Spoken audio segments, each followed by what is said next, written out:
오늘 하나님께 주신 본문 말씀으로 주의 길을 곱게 하라, 이러한 제목으로 말씀을 선포합니다. 교회는 성탄절 4주간을 성탄절 전 4주간을 대강절로 지키고 있습니다. 우리가 다 알다시피 대강절은 예수님의 오심을 준비하는, 맞이할 그 준비를 하는 그런 절기이기도 합니다. 사실 예수님은 이미 2025년 전에 동정녀의 몸을 빌어서 아기 예수로 이 세상에 오셨고 또 우리를 죄악에서 구속해 주셨습니다. 그런가 하면 지금도 예수님을 구주로 영접하시는 분들의 마음속에 찾아오셔가지고 구세주가 되어 주십니다. 또 예수님은 말씀하신 대로 하나님께서 정하신 때에 다시 오실 것입니다. 그래서 우리 모두는 어떻게 하면 또 다시 오실 예수님을 맞이할 준비를 하는 건가? 어떻게 준비해야 할 건가? 이 본문 말씀 그에 대해서 읽혀주는데 제가 제목을 말씀드렸죠. 주의 길을 곱게 해야 한다. 주의 길을 곱게 한다는 말을 다른 말로 고치면요, 주님을 증언하며 사는 겁니다. 주님의 살아계심을 늘 증언하며 사는 것이 주의 길을 곱게 하는 거다, 이렇게 말씀드릴 수 있어요. 그럼 어떻게 이걸 우리가 주의 길을 그러면 곱게 하고 주님을 증언할 건가? 자신을 부인하고 사명에 충성하는 것이다. 이게 첫 번째 우리에게 주는 말씀입니다. 세례 요한은 예수님보다 6개월 이 세상에 먼저 태어나죠. 그런데 가문이 좋았습니다. 제사장 가문인 사가랴와 엘리사벳의 아들로 태어났어요. 당시 제사장의 아들들은 자동적으로 제사장직을 성계를 했습니다. 그리고 사회적이나 종교적으로 아주 특별한 지위가 부여되었습니다. 정말 누구든지 그 제사장직을 한번 해보고 싶은 그런 마음이 들도록 특권이 주어졌고 아주 좋은 자리, 존경받는 자리에 있었습니다. 그리고 제사장들은 성전 안에서 화려한 제사장 옷을 입고 거룩한 죄를 감당했죠. 근데 세례 요한은 그것을 다 파괴시켜 버립니다. 당시 종교 간섭을 따르지도 않고 화려한 제사장 옷도 입지도 않고 좋은 음식도 먹지도 않고 완전히 다른 이 모습을 보여주기 시작했죠. 마태복음 3장 1절로 4절에 그 내용이 기록되어 있습니다. 우리 같이 한번 볼까요? 시작. 때에 세례 요한이 이르러 유대 광야에서 전파하여 말하되 회개하라, 천국이 가까이 왔느니라 하였으니 그는 선지자 이사야를 통하여 말씀하신 자라. 일러스되 광야에 외치는 자의 소리가 있어 이르되 너희는 주의 길을 준비하라, 그가 오실 길을 곱게 하라 하였느니라. 이 요한은 낙타털 옷을 입고 허리에 가죽띠를 띠고 음식은 메뚜기와 석청이었더라. 세례 요한은 말씀 선포하는 것 자체가 달랐습니다. 그리고 성전 안에 있는 게 아니고 어디 있었다고요? 광야에서 있었습니다. 복음을 선포했어요. 그리고 화려한 옷도 입지 않고 무슨 옷을 입었다 그랬습니까? 낙타털 옷을 입었습니다. 허리에는 가죽띠를 띄었어요. 음식은 뭘 먹었다 그러죠? 음식은 메뚜기 석청이었습니다. 이 모습을 본 당대 사람들은 엄청난 반응을 불러일으키는 거예요. 야, 저 사람 좀 다르네. 저 사람 혹시 우리가 얘기했던, 기다리고 있던 메시아 아닐까? 구세주 아닐까? 이런 생각을 하고 사람들이 모여쓰기 시작합니다. 그러다 보니 당시 유대 교회 본부라 할 수 있는 예루살렘에서 유대 당국자들이 제사장들과 레인을 보내죠.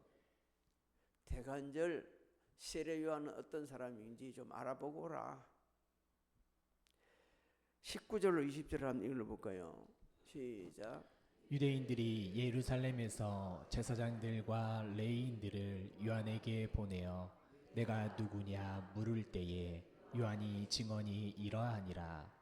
요한이 드러내어 말하고 숨기지 아니하니 드러내어 하는 말이 나는 그리스도가 아니라 한데. 자, 내가 누구냐 이렇게 묻는 것은요, 내가 그리스도냐 이렇게 묻는 겁니다. 우린 두 가지를 헷갈릴 수가 있는데, 메시아 그러면 이건 히브리어고 그리스도 그러면 헬라어인데 똑같은 내용이에요. 똑같은 하나님께 기름을 부음받은 자 이런 의미예요. 네가 그리스도냐, 네가 메시아냐 이렇게 물으니까 세례 요한은 뭐라 그러죠? 나는 아니다 이렇게 이야기를 합니다. 그리스도가 아니라고 공개적으로 지금 부인을 하고 있는 거예요. 근데 그 하는 일을 보게 되면 사람들이 어떻게 여긴다고요? 메시아인 것 같고 구세주인 것 같다는 거예요. 하는 걸 보면 돼. 세례 요한이 이렇게 공개적으로 밝힌 거는요, 메시아에 대한 혼란을 불러일으키지 않기 위해서 그렇게 해준 겁니다.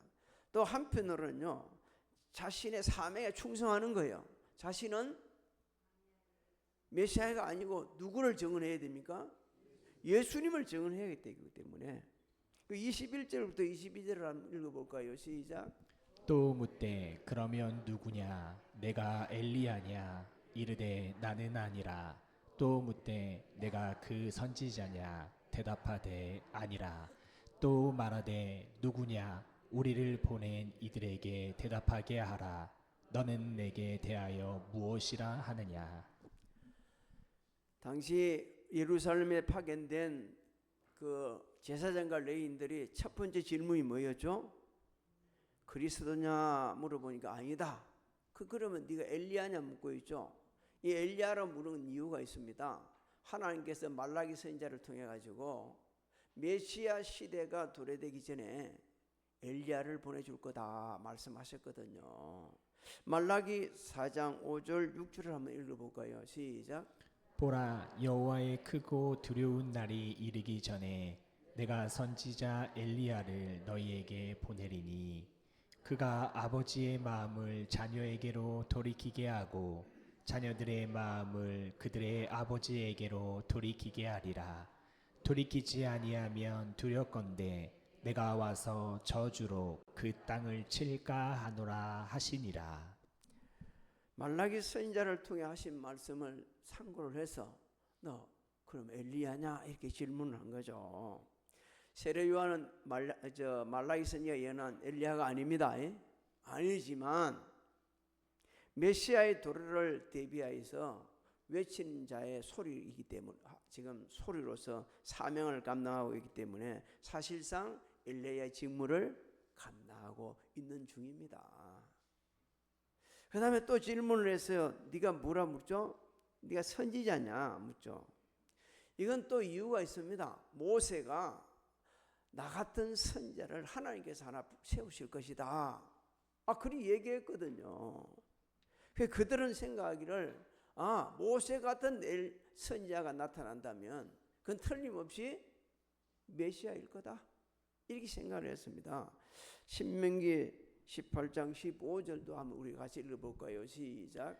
내 하나님 여호와께서 너희 가운데 내 형제 중에서 너를 위하여 나와 같은 선지자 하나를 일으키시리니 너희는 그의 말을 들을지니라. 계속해서 우리는 주목해야 될 말이 하나 있습니다.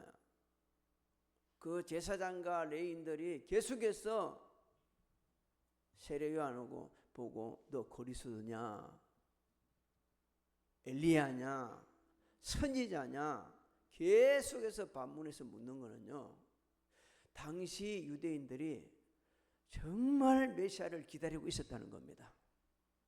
어떤 메시아냐? 왜 그렇게 메시아를 기다렸을까? 당시 유대인들은요, 로마의 주권을 빼앗겼어요.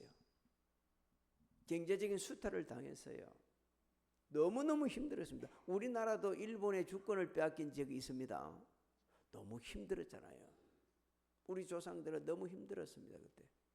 근데 이 유대인들은 말도 못할 정도로 힘들었어요.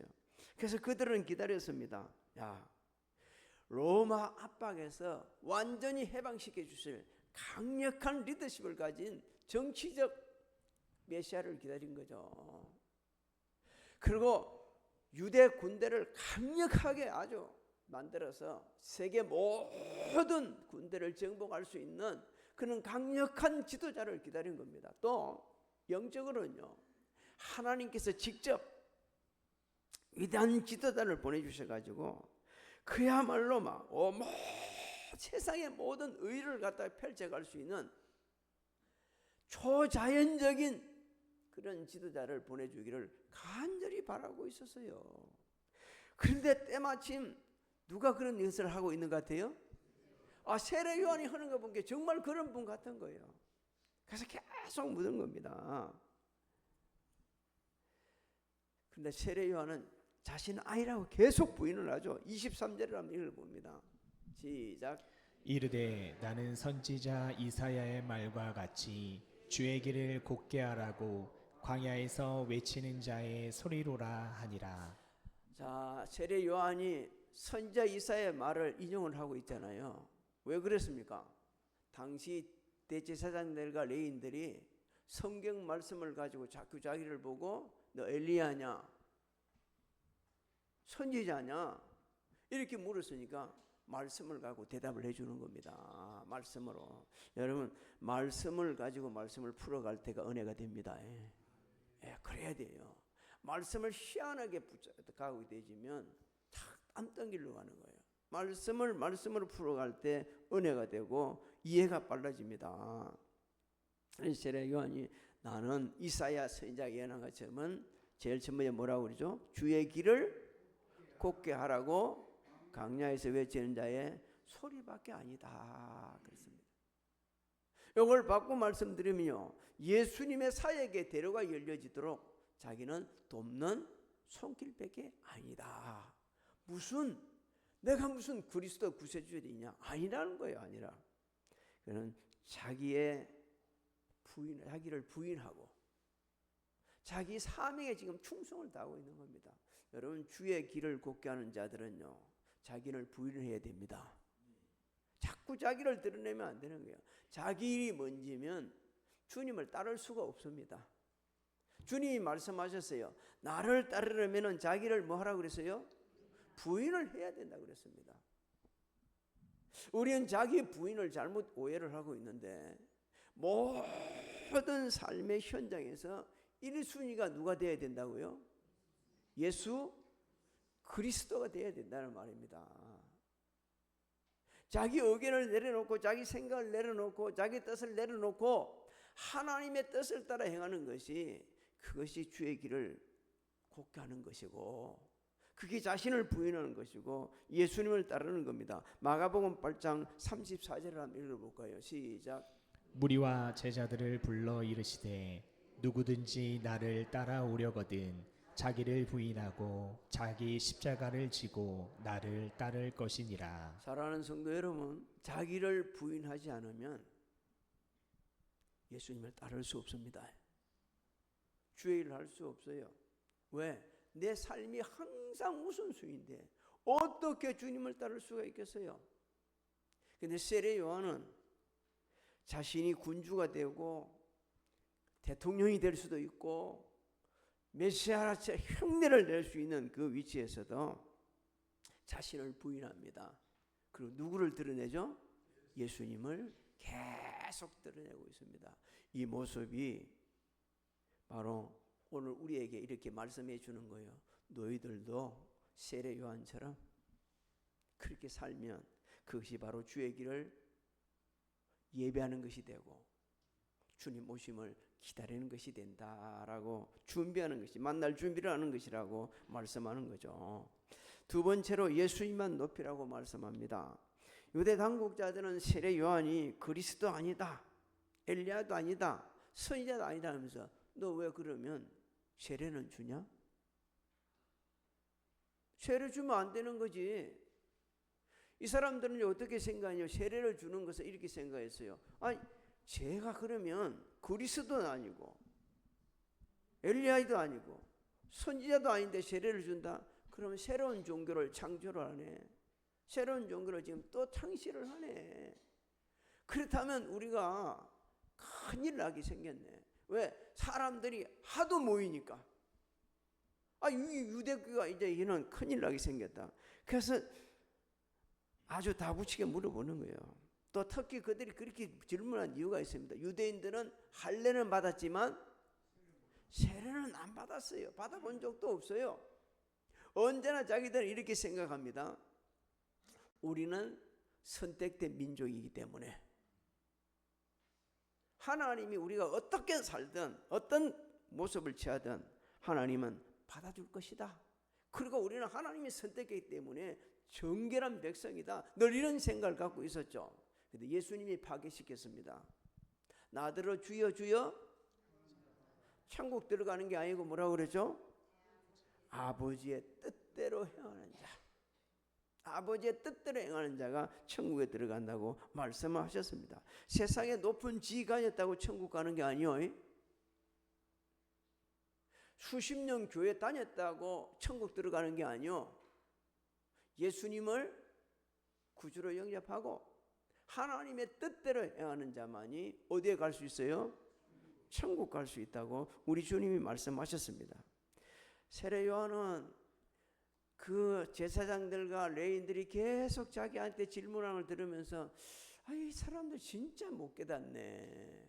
정말 잘못됐네. 그래서 계속해서 자신을요 부인을 하고 있습니다. 예수님을 계속 높이고 있고 26절 27절을 한번 읽어볼까요? 시작. 요한이 대답하되 나는 물로 세례를 베풀거니와 너희 가운데 너희가 알지 못하는 한 사람이 있었으니 곧 내 뒤에 오시는 그이라. 나는 그의 신발끈을 풀기도 감당하지 못하겠노라 하더라.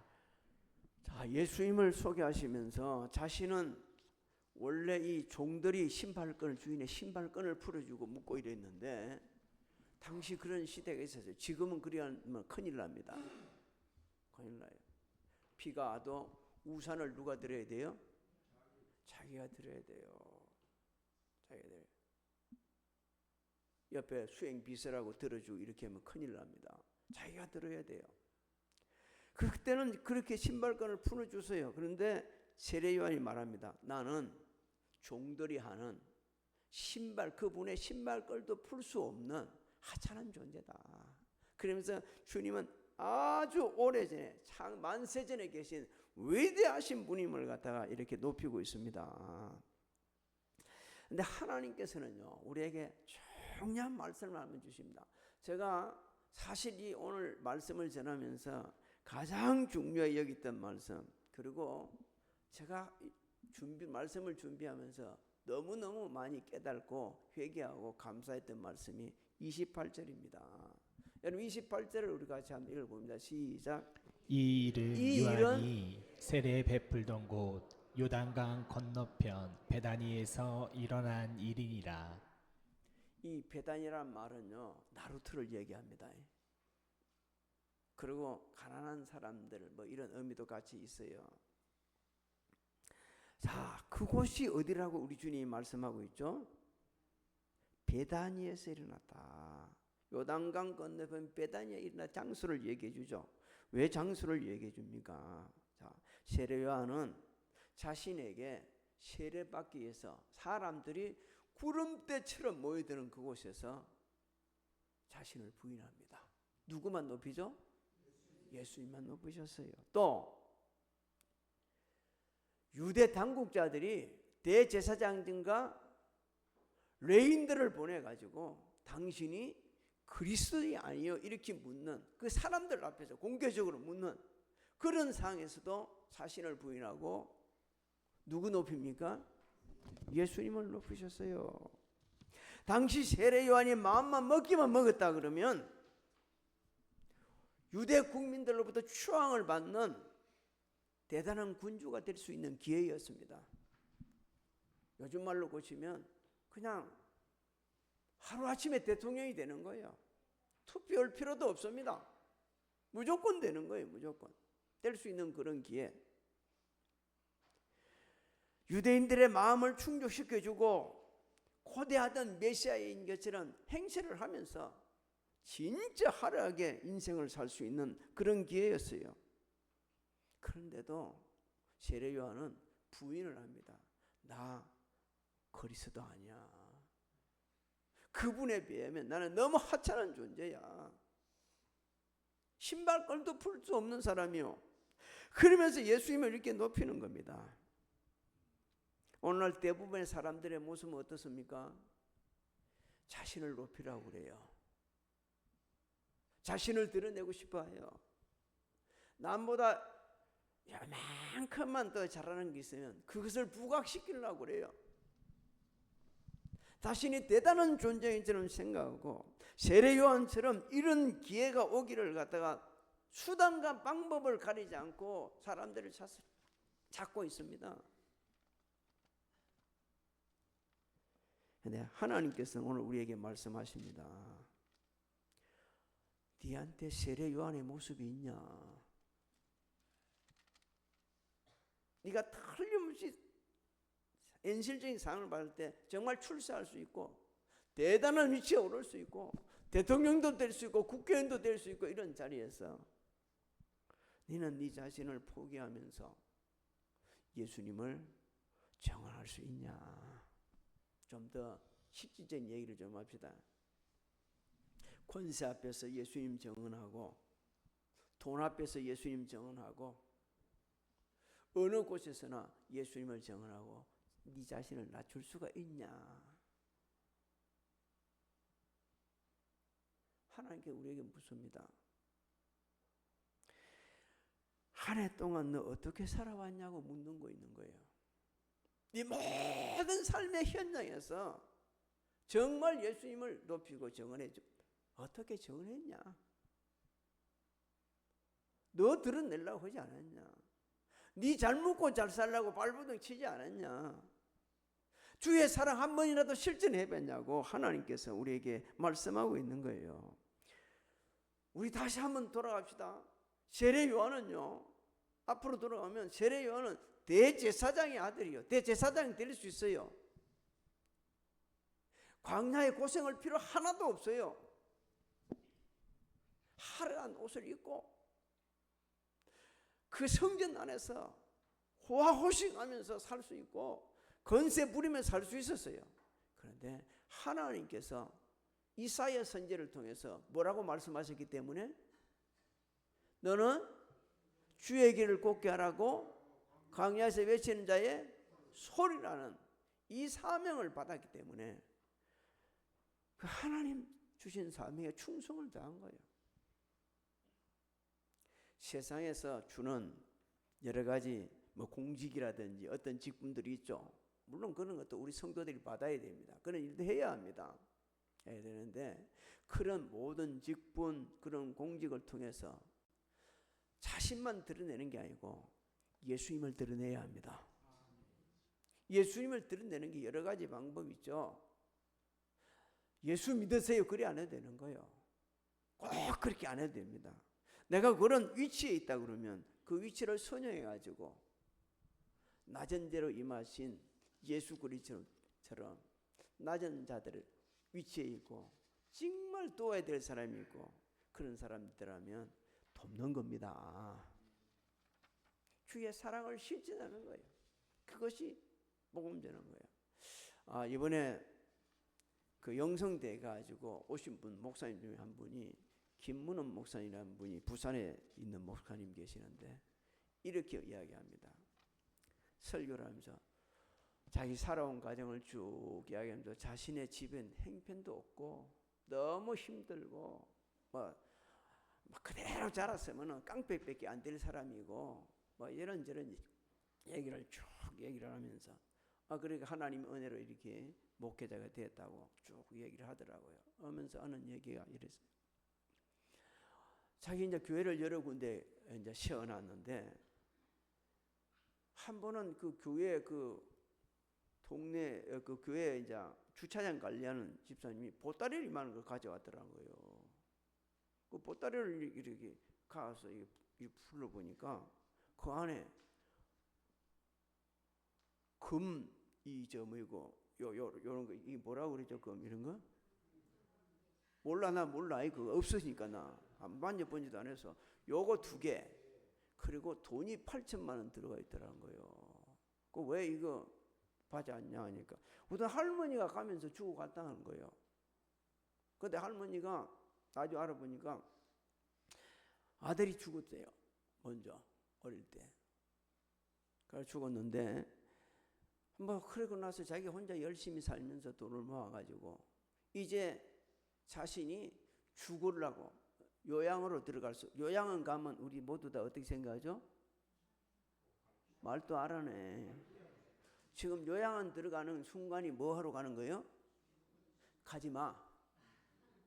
집에서 그냥 죽어. 그래 요양원 가면서 죽으러 간다고 요양원 가면서 죽기 전에 교회에다가 죽 거니까 좋은 일에 어려운 삶 있으면 쓰라고 주고 간 거예요. 할머니 평생 모은 돈을. 그런 얘기를 하면서 참 주의 일을 하다 보면 어려운 일도 많지만 그런 생각지 않는 기적 같은 일들도 일어난다는 겁니다. 저는 그 할머니에 대해 모릅니다. 만나본 적이 없지만 그분이 예수 믿는지 안 믿는지 그것도 몰라요. 우리가 하나 깨달은 게 하나 있습니다. 제가 그거 보면서 마음에 아주 충격을 받았어요. 네 마지막 삶을 어떻게 정리할 건가? 네 마지막 삶을 어떻게 정리할 건가? 그 할머니는요, 자신 생을 마지막 정리하러 가면서 자신의 평생 모았던 모든 걸 갖다 주고 갔어요. 예수님은요, 이 세상에 오실 필요가 없는 분이십니다. 근데 우리를 구원하시기 위해서 가장 낮은 세상에 이 낮은 자의 모습 이 세상에 오셨어요. 그리고 높은 사람 앞에 들어간 게 아니고 낮은 자의 곳으로 들어갔습니다.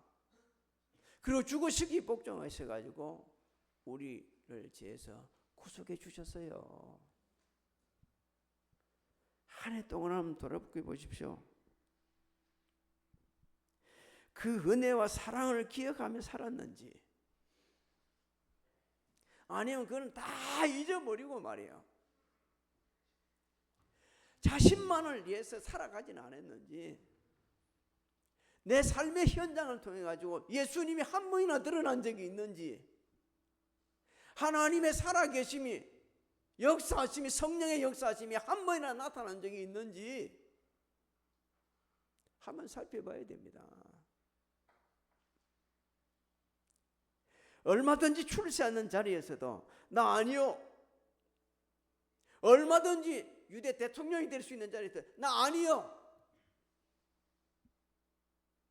아니라고 부인했던 세례 요한을 가리켜서 예수님이 이렇게 말씀하셨습니다. 여자가 낳은 중에서 가장 큰 자다.